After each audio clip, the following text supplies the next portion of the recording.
여러분들은 혹시 기독교 하면 무엇이 가장 먼저 떠오르십니까? 아마 많은 것이 있겠지요. 아마 그럼에도 불구하고 대표적인 것은 아마도 십자가일 겁니다. 여러분, 십자가는 기독교의 가장 중요한 상징이지요. 우리의 신앙의 핵심을 담고 있는 것이 다름 아닌 십자가이기도 합니다. 그래서 우리도 평소에도 이 십자가에 관심을 갖지만 여러분, 고난 주간이 되면 우리는 이 십자가에 더 집중하곤 하지요. 그런데 이때 특별히 고난 주간 때 십자가를 바라보는 두 가지의 극단적인 태도가 있는 것 같더라고요. 하나의 극단적인 태도는 극단적으로 순환을 강조하는 것이고요. 다른 하나는 오히려 무관심한 것입니다. 여러분, 순환을 강조하는 태도는 십자가의 잔인함과 고통에 집중합니다. 네, 여러분, 실제로도 이 십자가는 가장 잔인한 형벌이고 고통을 극대화한 처벌 중에 하나라고 이야기합니다. 그래서 여러분, 따로 과장하지 않고 이 십자가의 형벌을 사실적으로만 서술하더라도 그 잔인함에 온몸이 떨릴 정도라고 합니다. 우리 그 영상 한번 보도록 할까요? 십자가형은 고대 로마의 사형 방법 중 하나로 그 과정이 매우 잔혹했다. 이는 성경에 기록된 예수 그리스도에게 행했던 고문들과 남아있는 기록들을 토대로 설명된 십자가형의 처형 방법이다. 우선 형을 집행하기 전 사형수에게 채찍질을 가했다. 채찍에 활용된 가죽끈에는 쇠 조각들이나 가시 같은 온갖 위협적인 흉기들을 박아 넣었으며 형을 집행하기 전 채찍을 하루 동안 물에 담궈 불려놓아 무게를 더 무겁게 만들었다. 이후에는 죽음의 문턱에 도달할 정도로 전신을 무자비하게 난타질했다. 이때 사형수의 피부는 모조리 뜯어지고 그 밑에 골격 근육은 대부분 쓸려져 내리는데, 기록에 따르면 채찍질에 가해진 예수의 형체가 알아보기 힘든 수준으로 망가져서 구경하는 사람들이 고개를 돌릴 정도였다고 한다. 그리고 이렇게 만신창이가 된 사형수에게 직접 십자가를 짊어지게 하고 처형장까지 이동시키는데, 이때 사형수는 사람들이 많은 거리를 지나며 구경거리가 되었다고 한다. 십자가의 무게는 가볍게는 18kg 수준에서 50kg까지 다양하지만 확실한 건 빈사 상태의 사형수가 지고 이동할 수 있는 무게는 아니었다. 이후 사형수가 십자가를 메고 사형장으로 오면 십자가에 매달 준비를 하게 된다. 우선 사형수를 속옷까지 완전히 벗긴 채로 나체 상태로 만든다. 다음에는 사형수를 십자가에 눕히고 손목과 발 뒤꿈치에 약 13에서 18cm 길이에 사람의 무게를 지탱할 만한 거대한 대못을 못 박는다. 많은 그림이나 미디어에서 예수의 손바닥에 대못을 박은 것으로 묘사되지만 실제로는 손목에 대못을 못 박았다고 한다. 그리고 이렇게 사형수가 못 박힌 십자가를 세워서 형을 집행한다. 사형수에게 가해질 최악의 고통은 이제부터 시작이다. 사형수의 손목과 발 뒤꿈치에 못 박힌 상처가 몸무게에 짓눌려 가해져 상술한 고통이 극대화되며 못 박힌 팔이 몸무게 때문에 점점 늘어나다 결국 양쪽 어깨가 탈골된다. 이를 시작으로 온몸의 다른 관절들도 시간이 지나면서 서서히 무너진다. 양팔이 대못에 고정되어 있어 가슴을 압박하기 때문에 강제로 숨을 들이쉬는 상태로 만들어 놓는다. 때문에 사형수는 몸을 올려서 숨을 내쉬려고 하는데, 몸을 세우려면 못 박힌 손목과 발목에 힘을 줘서 몸을 들어 올려야 하니 상상을 초월하는 고통을 받게 된다. 그렇다고 해서 힘을 빼버리면 또 다시 숨을 못 쉬는 상태로 돌아온다. 결국 이 과정을 목숨이 끊어질 때까지 반복해야 하는 것이었다. 현대의 연구에 따르면 십자가형의 수용자들은 형이 집행되는 동안 약 1000번 정도 기절했다가 깨었다를 반복했다고 한다. 뿐만 아니라 형이 집행되는 동안 사형수는 신체에 남아있던 소변, 대변 등의 오물들이 시간이 지나면서 모조리 빠져나온다. 결국 십자가에 매달린 사람은 온몸에서 고름과 진물이 흐르고 악취와 함께 전신이 산채로 썩어 들어가며 신체에서 분비되는 자신의 배설물에 범벅이 되어 죽게 된다. 때문에 십자가형은 당시의 수치와 혐오의 상징과도 같은 형벌이었다. 많은 사람들 앞에서 알몸으로 매달려 구경거리가 되어 더럽고 추한 몰골로 인간성을 잃은 채 죽기 때문이다. 보통 십자가에 못 박히면 하루 안에 사망했으나 매달린 죄수가 사흘 이상 생존했다는 기록도 일부 보인다고 한다.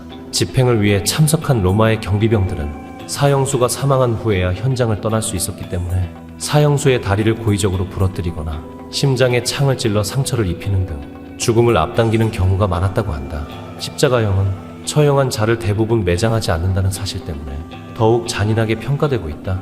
십자가형을 통해 처형당한 자는 매장되는 것이 아닌 맹수나 시체를 뜯어 먹는 새들의 먹이로 주어졌던 것이 그 전형적인 예이다.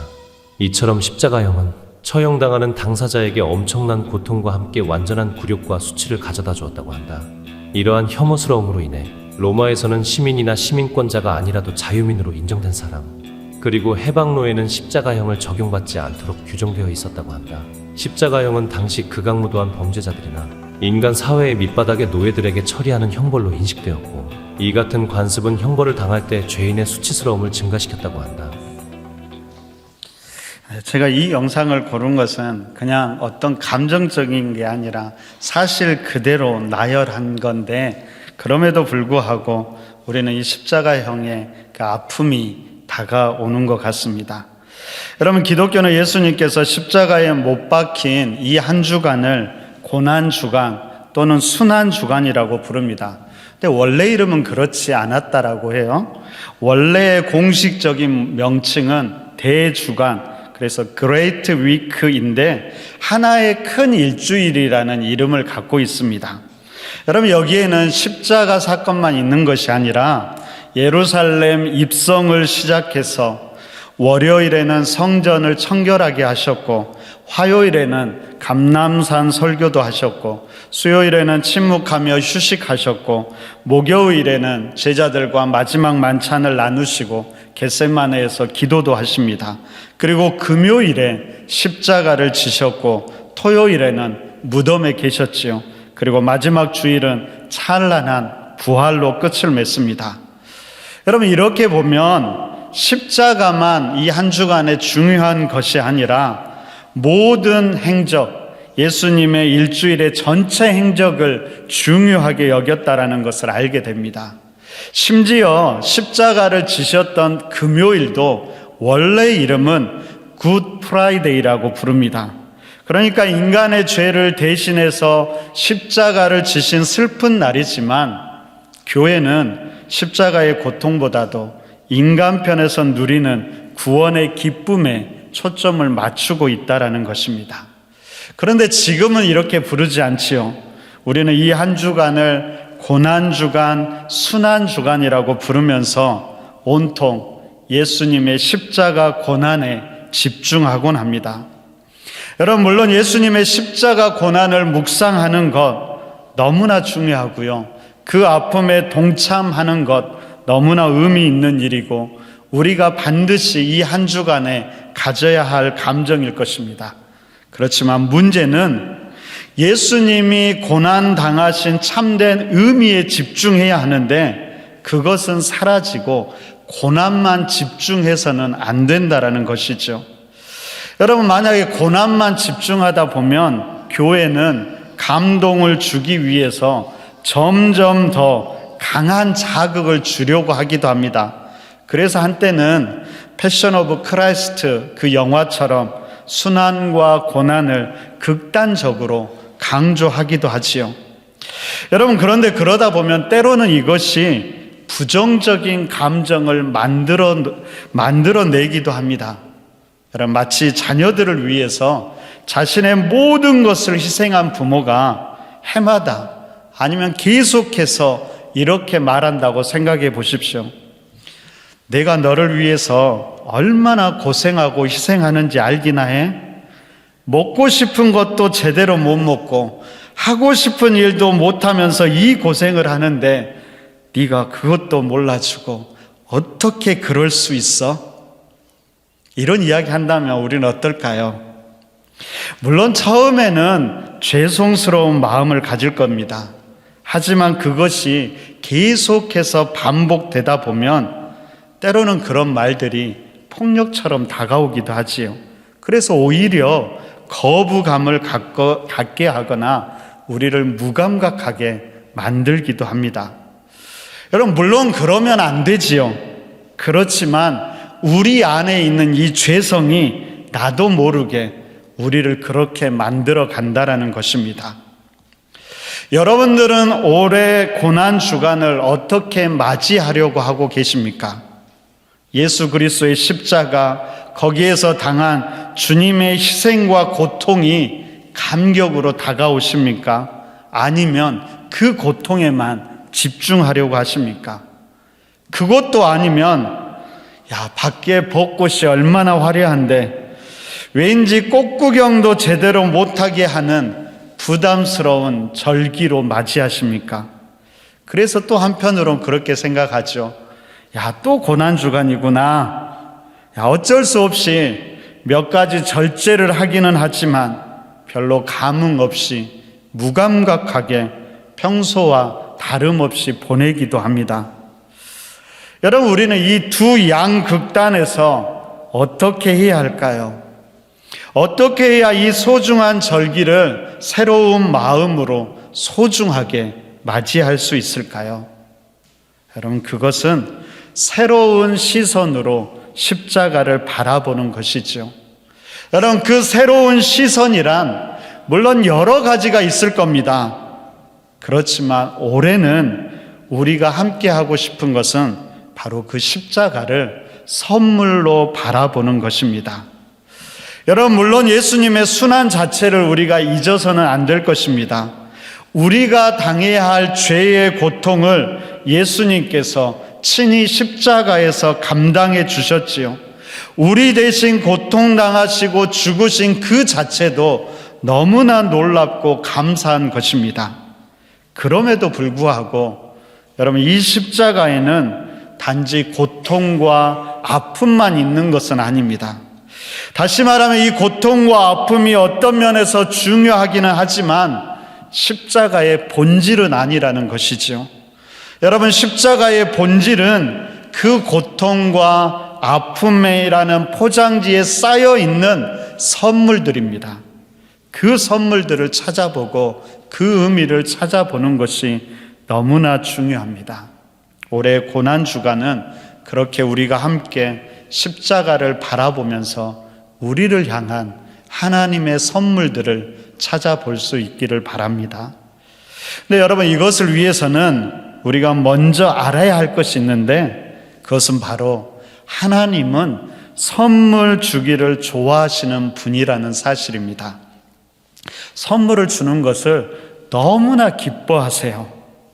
그래서 사도 바울은 고린도후서 9장 15절에서 이렇게 고백합니다. 우리가 한 목소리로 한번 읽어볼까요? 함께 읽습니다. 자, 시작. 말할 수 없는 그의 은사로 말미암아 하나님께 감사하노라. 여러분, 여기서 은사에 해당되는 말이 도레아라는 말인데 이는 선물, 특별히 하나님이 주는 선물을 말합니다. 그러니까 사도 바울은 말로 다할 수 없는 하나님의 선물로 말미암아 감사한다라고 고백하고 있는 것입니다. 여러분, 말로 다할 수 없는 하나님의 선물이란 분명히 십자가를 통해서 주시는 구원의 은혜를 말할 것입니다. 그런데 그것만이 아니라 거기와 함께 오는, 그 구원과 함께 오는 수많은 선물들이 있다라는 것이지요. 중요한 것은 하나님께서 그 많은 선물들을 우리에게 주고 싶어 한다라는 것입니다. 여러분, 야고보서 1장 17절에서 야고보 사도도 이렇게 이야기합니다. 온갖 좋은 은사와 온전한 선물이 다 위로부터 빛들의 아버지께로부터 내려오나니 그는 변함도 없으시고 회전하는 그림자도 없으시니라. 하나님 아버지께서 모든 좋은 선물을 우리에게 주기를 좋아하시는 분이라는 사실을 우리가 꼭 기억해야겠습니다. 여러분, 우리 자신과 우리 주위를 자세히 한번 둘러보십시오. 그러면 하나님이 우리에게 참 많은 것을 베풀어 주고 있다는 사실을 우리는 다시 한번 깨닫게 될 것입니다. 여러분, 창세기를 보면 그것이 더 분명해지지요. 하나님께서 온 땅을 정성스럽게 만드셨습니다. 그리고 마지막에 그곳에 인간을 두시면서 바로 그곳에서 생육하고 번성하고 충만하라고 말씀하셨지요. 여러분, 바꾸어 말하면 하나님은 인간들에게 온 세상을 선물로 주시면서 마음껏 누리게 하신 것이라는 사실입니다. 여러분, 생각해 보면 하나님께서 세상을 온통 잿빛으로 아마도 무미건조하게 만들 수도 있었을 것입니다. 그래도 우리는 아무런 불만도 없었을 겁니다. 그렇지만 하나님께서는요, 찬란한 태양이 떠오르게도 하셨고요, 아침에 이슬도 내리게 하셨고, 때마다 피어나오는 아름다운 꽃들도 있게 하셨고, 시원한 바람도 불게 하셨고, 이 모든 것을 우리에게 선물로 주셨다라는 겁니다. 여러분, 맥스 루케이도가 온 땅을 하나님의 선물로 바라보면서 그가 이렇게 노래합니다. 돋는 해에 주홍빛 흩뿌리시고 파란색 하늘 펼치신 그분, 거위들 모여 지내는 모습은 볼수록 얼마나 신기한가. 털북숭이 다람쥐 꼬리, 새해 노래며 닭의 종종 걸음, 장엄하게 울리는 천둥 소리, 그분은 꼭 이런 것들을 만들어야 하셨을까? 꽃향기는 웬 것이며 그 오묘한 음식 맛은 또 어떤가? 기뻐하는 우리 모습 보고 싶으심 아닐까? 여러분, 예수님도 이렇게 이야기합니다. 마태복음 7장 11절에서 너희가 악한 자라도 좋은 것으로 자식에게 줄 알거든 하물며 하늘에 계신 너희 아버지께서 구하는 자에게 좋은 것으로 주시지 않겠느냐. 바로 이것이 우리를 향한 하나님의 마음이지요.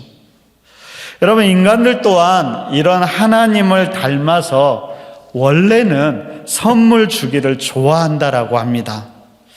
여러분들은 혹시 여러분의 삶 가운데 받은 선물 중에서 가장 기억에 남는 선물, 아니면 가장 기분 좋았던 선물은 무엇일까요? 아니면 여러분들이 누군가를 위해서 특별히 고르고 골라서 주었던 선물은 무엇입니까? 여러분, 선물을 고르고 준다는 것 분명히 기쁜 일이지만 타락한 인간들에게는 참 쉽지 않은 일 같습니다. 저는 세상에서 가장 힘든 일 중에 하나라고 생각합니다. 어쩌면 여성들과 관련된 어떤 것을 사야 할 때면 그때는 거의 십자가를 지는 수준입니다. 가방 하나 사려고 해도요, 뭐가 그리 복잡한지 모르겠습니다. 여러분들은, 혹시 남성들은 우리 여성 가방의 브랜드를 얼마나 알고 계십니까? 제가 인터넷에서 찾아봤어요. 명품만 한 28가지가 나오더라고요. 이렇습니다. 에르메스, 샤넬, 루이비통, 고야드, 디올, 펜디, 보테가 베네타, 셀린느, 프라다, 구찌, 생로랑, 버버리, 로에버, 발렌티노, 알렉산더 맥퀸, 살바토레 페라가모, 끌로에, 멀버리, 메종 마르지엘라, 발렌시아가, 미우미우, 톰 브라운, 질샌더, 르메르, 코치, 토리버치, 마이클 코어스, 마르니. 대부분은 모릅니다. 여러분들 얼마나 아세요? 여러분, 명품만 28개인데 명품 아닌 것까지 하면 얼마나 많을까요? 그런데 문제는 브랜드만 그렇게 많은 것이 아닙니다. 한 브랜드에서도 가방 종류가 얼마나 많은지 모릅니다. 가방을 매는 방법이나 모양에 따라, 크기에 따라 이렇게 부르더라고요.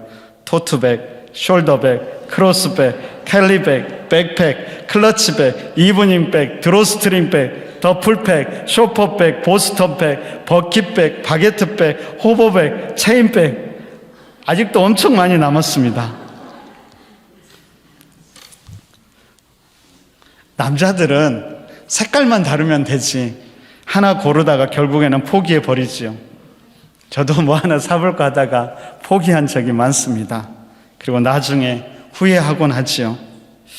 사실 오늘도 이렇게 말씀 가운데 선물에 대해서 이야기하는데 성도님들에게 뭔가를 하나 주고 싶은 거예요. 야, 무엇을 줄까?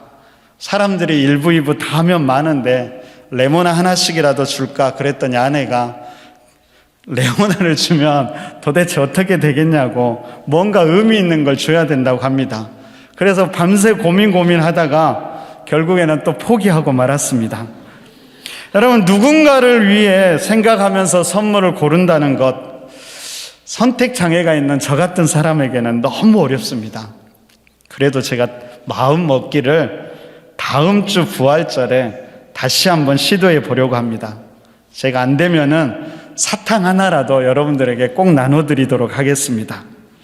여러분들도 혹시 무언가 나누고 싶은 것이 있으면 함께 나눈다면 우리 부활절이 훨씬 더 풍성해질 거라고 생각되어집니다. 근데 여러분, 어떤 사람은요, 선물을 고를 때 정말 행복해하는 사람이 있습니다.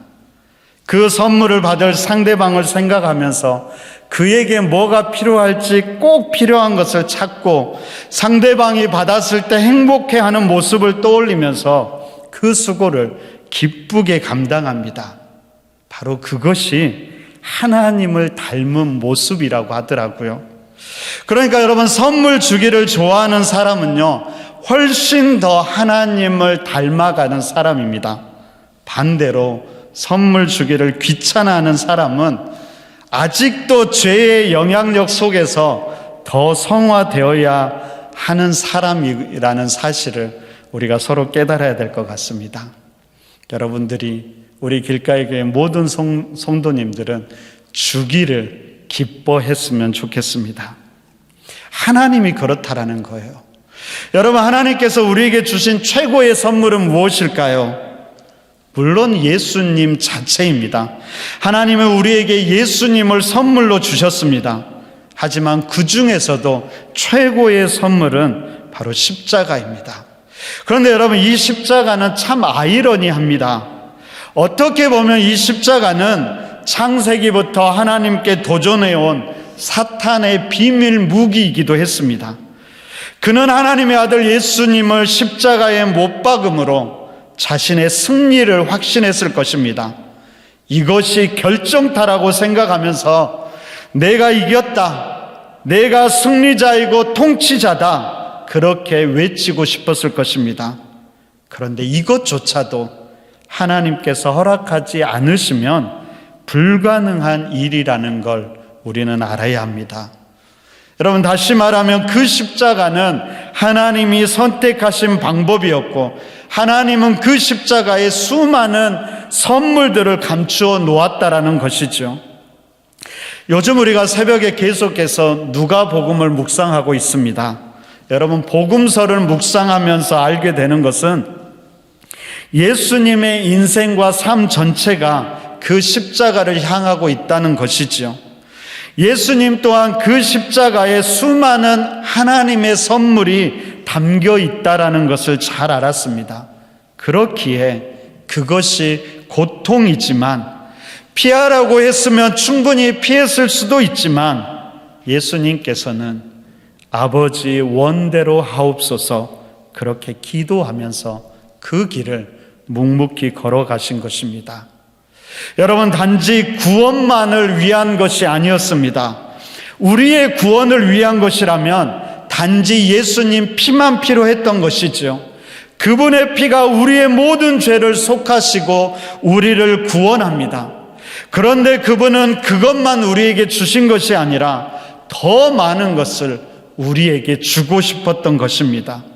그래서 그분은 그분의 얼굴과 몸에 뱉어졌던 침도 참으시고, 그분의 손과 발 뒤꿈치를 박았던 못도 참으셨고, 그분의 머리에 씌워졌던 가시 면류관, 그분의 머리 양옆에 세워진 2개의 십자가, 군병들이 취했던 옷, 그리고 마지막에 부활한 뒤에 남겨진 수의와 빈 무덤, 이 모든 것에 우리를 향한 그분의 선물을 다양하게 담아 두었다라는 것입니다. 여러분, 이렇게 보면 십자가는 모든 것이 담긴 종합 선물 세트와 같다라는 걸 우리는 알게 됩니다. 여러분, 어렸을 때 저는 종합 선물 세트, 저에게는 최고의 선물이었습니다. 다양한 과자, 종류별로 있는 것이 얼마나 받으면 행복했는지 모릅니다. 여러분, 루케이도는 이렇게 이야기합니다. 군병들의 침에 담긴 하나님의 선물은 내가 너의 어두운 면을 담당하겠다라는 약속입니다. 가시면류관에 담긴 하나님의 선물은 너처럼 될 만큼 너를 사랑한다는 고백입니다. 못에 담긴 하나님의 선물은 너를 용서한다라는 것이고, 죄패에 담긴 하나님의 선물은 너의 언어로 대화하겠다라는 겁니다. 두 십자가에 담긴 선물은 너에게 선택권을 주겠다라는 것이고, 갈보리의 길에 담긴 하나님의 선물은 너를 절대로 버리지 않겠다라는 약속입니다. 옷에 담긴 하나님의 선물은 내 옷을 너에게 주겠다라는 약속이고, 포도주 적신 해융은 너의 아픔을 이해한다라는 고백이고, 물과 피에 담긴 하나님의 선물은 내가 너를 구원했고 너를 계속해서 지킬 것이라는 약속입니다.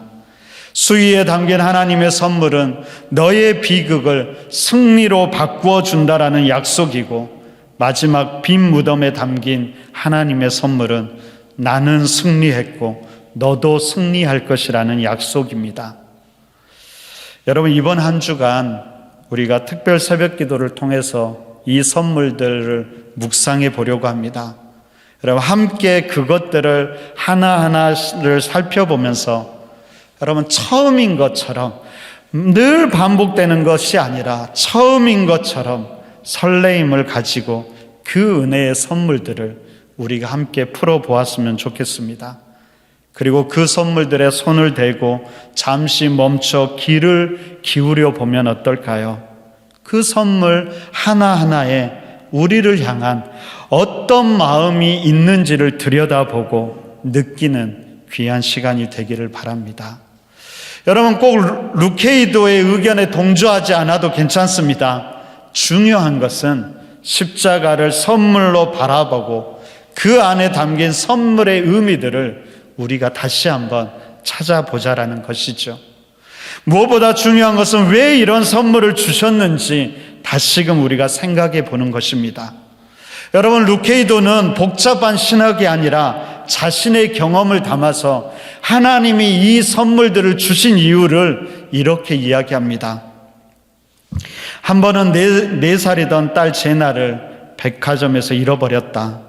방금 전까지만 해도 내 곁에 있던 아이가 잠깐 고개를 돌린 사이에 사라져버렸다. 눈앞이 갑자기 캄캄해졌다. 갑자기 내게는 오직 한 가지만 중요해졌다. 바로 아이를 찾는 것이다.